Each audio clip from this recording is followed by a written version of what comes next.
নারায়ণগঞ্জের সোনারগাঁওয়ে অবস্থিত ঐতিহাসিক পানাম সিটি আজও বহন করছে প্রাচীন বাংলার গৌরবময় অতীতের স্মৃতি। একসময় বাণিজ্যিকভাবে সমৃদ্ধ এই নগরী ছিল বাংলার গুরুত্বপূর্ণ ব্যবসা কেন্দ্র, যেখানে দেশি বিদেশি ব্যবসায়ীদের আনাগোনা ছিল চোখে পড়ার মতো। পানাম সিটির সারি সারি প্রাচীন ভবন, নকশা করা ইটের দেয়াল ও ইউরোপীয় স্থাপত্য শৈলীর প্রভাবে এখনও দর্শনার্থীদের মুগ্ধ করে। 19 শতকে নির্মিত এই স্থাপনাগুলোতে একসময় ধনী হিন্দু ব্যবসায়ীরা বসবাস করতেন। সময়ের পরিক্রমায় পরিত্যক্ত হয়ে পড়লেও এর ঐতিহাসিক গুরুত্ব একটুও কমেনি।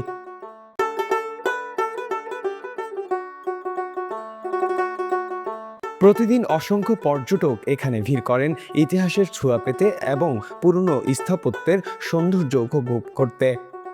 তবে সংরক্ষণের অভাব, অবহেলা এবং প্রাকৃতিক ক্ষয়ের কারণে এই ঐতিহ্যবাহী স্থাপনাগুলো ধীরে ধীরে ক্ষতিগ্রস্ত হচ্ছে। সংশ্লিষ্টদের মতে দ্রুত কার্যকর পদক্ষেপ না নিলে হারিয়ে যেতে পারে দেশের এই অমূল্য ঐতিহ্য।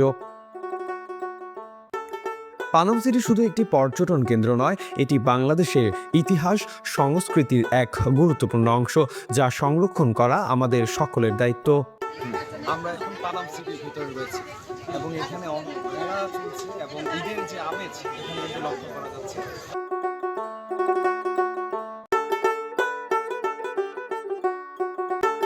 মাহবুবুর রহমান শান্ত, দৈনিক আজকের বাংলা, ঢাকা। দৈনিক আজকের বাংলা .net